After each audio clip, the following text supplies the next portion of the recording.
Now let's talk a little bit about corrections, because it's going to be very important that the technique in which you use to correct your dog is done well, or the dog might not feel or care about or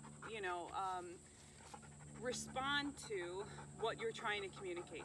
Now, this is our technique for making a correction, and I'm not going to do it for real on Milk because he's just a model. He's done nothing wrong. Sit. Now, more often than not, the bolt snap of your collar, oh God, he licks me a lot. The bolt snap of your collar is going to be underneath your dog's chin for the different things that we're working on, whether it's heeling or easy or the relaxed walk, sit down. Oftentimes your bolt snap is going to be under here. Now, when you make a correction, it is very important that you make it hard enough that you make the prong collar effective.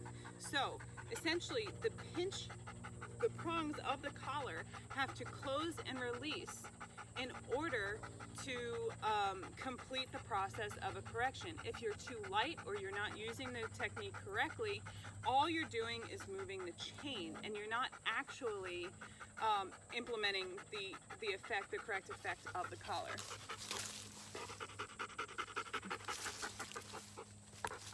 All right, so a correction is then going to look like this. So we always have the collar up high on the dog's neck because down low they're extremely strong and a lot less sensitive. So my prong collar is always up high.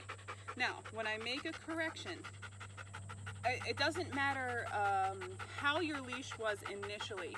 When you say no, you are going to take your time to organize your leash properly, however you need to, and then implement the corrections slowly. Nothing has to be done fast. The most important thing is that your no came at the right time or as soon as you notice something. So for instance, I would use my no marker first. I would say no.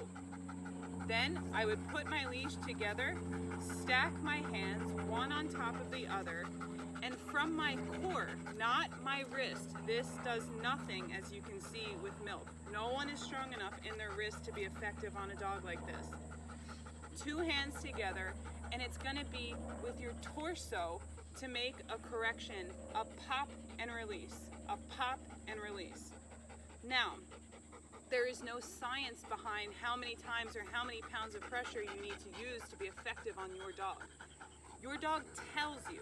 So, if my dog made an error, I said no, 1, 2, and then he returned to that error, or returned to the state of mind, or returned to staring at something, or whatever was happening, I'm going to say no, and I'm going to correct him again, but more.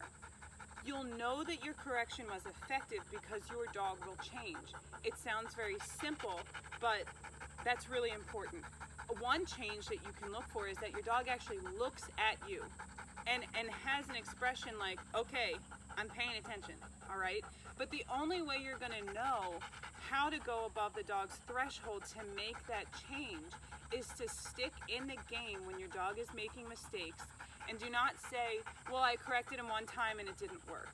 You need to make the correction until the influence has happened. Now, this doesn't come from anger. I stay very neutral. That's another reason that everything should be done slowly. It keeps things calm and it keeps the argument about the topic at hand. It's not about me being crazy and angry and trying to hurt my dog. I'm simply making the choice that the dog made uncomfortable, and I'm differentiating that choice from the choices I want that are positive, that get him paid, and that keep the corrections away.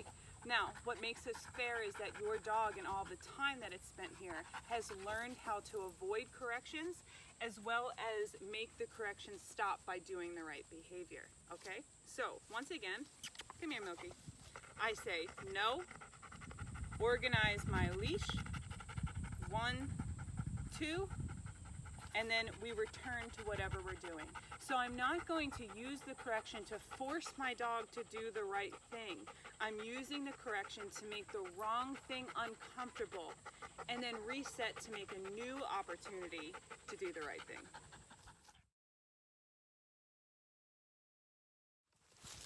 Okay, so what what to do if your dog breaks a sit stay. Now, we're going to be implementing the positive marker as well as implementing the no marker with a correction.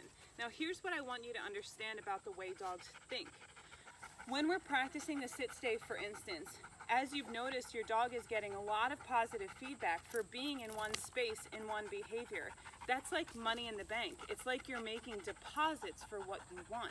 Now, if and when the dog makes a mistake, for instance, let's say I put Milk in a sit stay here and I walk away or I'm doing whatever. If Milk were to get up and break the stay, I'm gonna go to wherever he went to and make the correction there. That very clearly states to the dog, this space was right, that space was wrong. After I make the correction where the dog was wrong, I will bring him back to where he was right and start the process over again. So I'm not going to drag him back. I'm not angry. I'm simply saying, look, here's good, there's bad. It's very black and white. Now, sometimes if it were a minor offense or their dog got confused or anything simple happened, it's totally okay to just say no. Go ahead and grab your dog and bring him back to where he was without implementing any physical correction whatsoever. Sometimes just saying no is enough. The way you can tell is whether or not that becomes a habit or whether or not your dog makes a mistake again.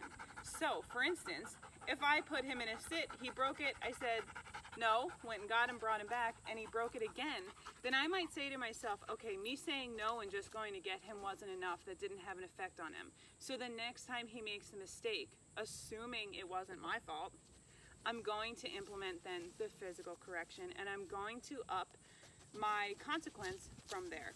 Okay, so again, you would put the dog, let me use some food to get his attention back because I've been talking for a long time. So it's only fair then to say, hey, now I'm talking to you. Sit, sit. So let's say I move away from him. Now let's just pretend, I'm gonna set Milk up for this. Let's just pretend as I go to move, he gets up and goes over here. So I say, no. I go over here, take my time, make my corrections, and then I'm going to bring him back over here. And I'm gonna start over again. Sit. All right? Now as you progress in the sit stay, you can drop the leash and you can make your circle or your straight line much bigger. As well, remember you can come back, pay the dog here, say you're doing awesome, sit, and you can either mark and release the dog up close or you can mark and release the dog from far away. Okay? Good boy. Now, this will also apply to the place command. And then in another piece of this video, we're going to establish how to use corrections for the easy command as well as the relax.